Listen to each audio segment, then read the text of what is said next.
यहाँ उपस्थित सभी संत महापुरुष, आज हम 12वीं बरसी लोतीदास महाराज जी की मना रहे हैं। मैं अभी उनको नतमस्तक होकर आया हूं और एक लंबा सेवा भाव उनका भी, सेवा का समय उनका रहा है। इस मंच पर महंत बलबीर दास जी, ऋषि दास जी, विजेंद्र दास जी, इच्छा दास जी, विजय दास जी, अचानक दास जी, अनसुईया धाम के हमारे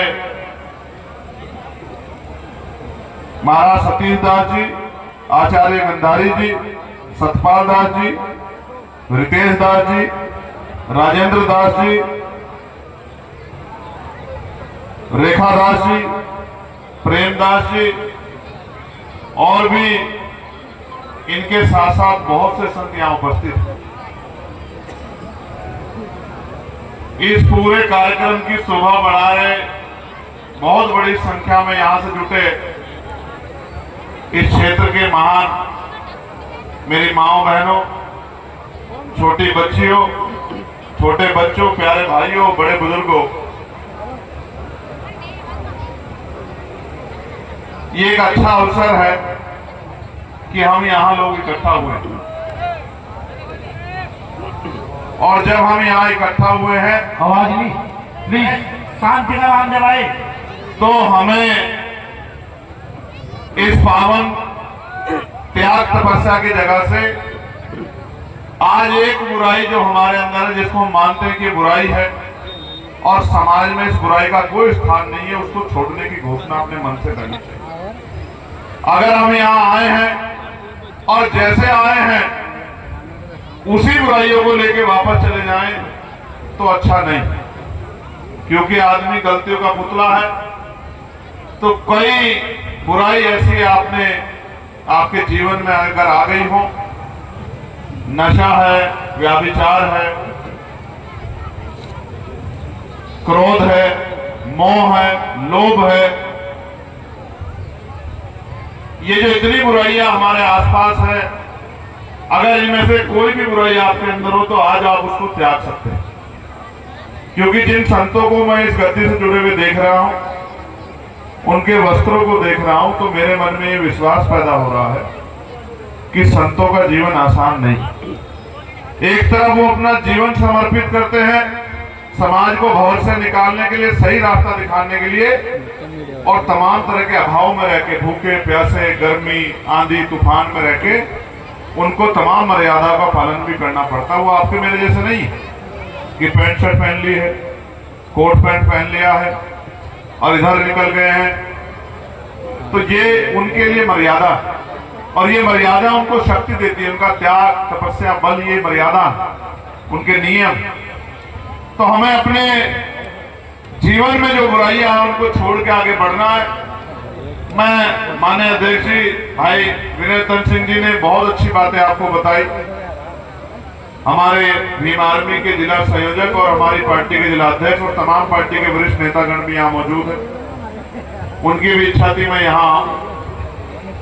मैं तो अपने बारे में 2-3 बातें ये कहना चाहता हूँ सत्संग के पावन स्थल पर।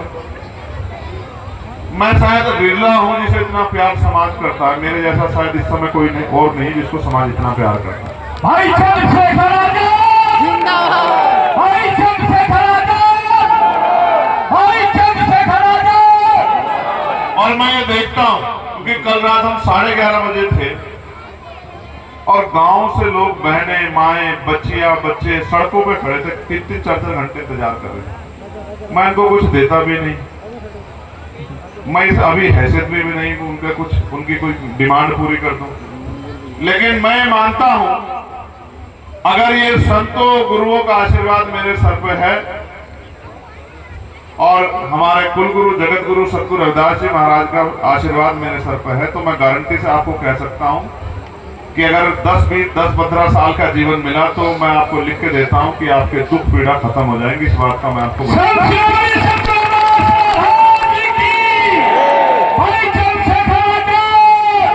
मैं यहां से शुरू करूंगा कि हमारे भाइयों ने जो हमारे युवा टीम है हरिनगर की, जबलपुर की, इस रास्ते को बनाने में पूरी रात उन्होंने बहुत मेहनत की।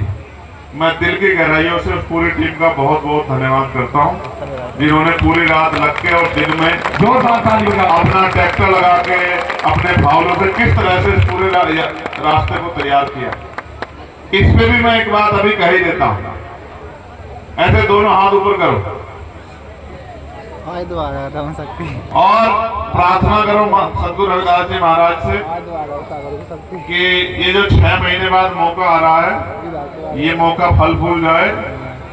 ऐसा वीआईपी रास्ता यहाँ से वहां तक बनवा के देंगे जिसकी किसी ने कभी सोची भी नहीं होगी। मेरी बात तो आप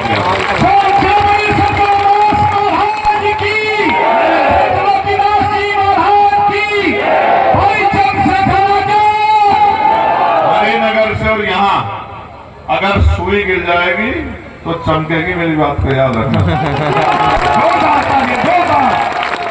ये सुनो, ये मेरे ऊपर छोड़ दो, ये मेरे ऊपर छोड़ दो, हम लोग और मेहनत करेंगे। देखो, हम महापुरुषों को मानने वाले लोग। मैं आज के पावन दिवस पे डॉक्टर बाबा साहब अम्बेडकर को भी याद करता हूं, बाबू जगजीवन राम साहब को भी याद करता हूं, स्वामी अच्युतानंद साहब को भी याद करता हूं, उन तमाम गुरुओं संतों को याद करता हूं, कौम के अमर श्रेष्ठ संत रामानंद जी महाराज को भी याद करता हूं, जिन्होंने इस पंथ को, इस विचार को, महापुरुषों के रास्ते को, मानवता के रास्ते को आगे बढ़ाने के लिए अपने प्राणों के बलिदान दे दिए। हम पे क्या जोर पड़ रहा है? हम सत्संग में आगे घर चले जाएंगे, जाके अपने काम में जुट जाएंगे, लेकिन यहाँ हमारी गैर मौजूदगी में हमारे संत अपने जीवन को दांव पे लगा रहे इस विचार को आगे बढ़ाने के लिए, जिस विचार को 600 साल पहले जगत गुरु सद्गुरु रविदास जी महाराज जी के 600 साल पहले। और मैं बहुत किस्सों कहानियों पे नहीं जाता, मैं मानता हूं ज्ञान का कोई तोड़ नहीं है। दोबारा से सुन लो, ज्ञान का कोई तोड़ नहीं है। और सद्गुरु रविदास जी महाराज ने ज्ञान प्राप्त किया था तो 600 साल पहले जो कहते थे हमसे कोई बड़ा नहीं है, पालकी में उन्होंने बिठा के पूरे बनारस का चक्कर जो है जगत गुरु सद्गुरु रविदास जी महाराज को पालकी में बिठा के लगाया था। कोई तोड़ नहीं ज्ञान का। मैं आज आपसे कोई राजनीतिक बात नहीं करना चाहता, मैं तो 24 घंटे यही काम करता हूं, क्योंकि मेरी समझ में बात आ गई है कि जब तक राजकाज नहीं आएगा मैं आपके आंसू नहीं पूछ सकता। मैं इस बात को जान गया। सड़कों में मैं नारा लगा सकता हूं, आंदोलन कर सकता हूं, लेकिन आपके बच्चों को अगर नौकरी दिलानी, आपकी सड़कें बनानी, आपके लिए रोजगार लाने हैं, आपके घरों की पीड़ाएं खत्म करनी है, तमाम तरह की मुसीबतें, चाहे बिजली का बिल हो, पानी का बिल हो, या महंगाई ने जो कमर तोड़ी, अगर इसको कम करना है, अगर आपको अच्छा इलाज देना है तो व्यवस्था अपने हाथ में लेनी पड़ेगी।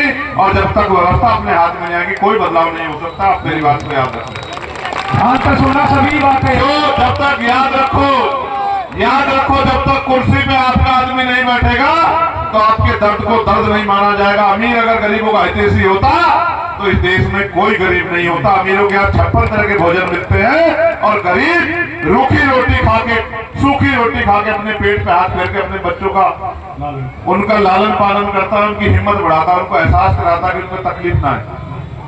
आज यहाँ बहुत सारे पिता मौजूद हैं और मैं जानता हूँ एक पिता क्या होता है।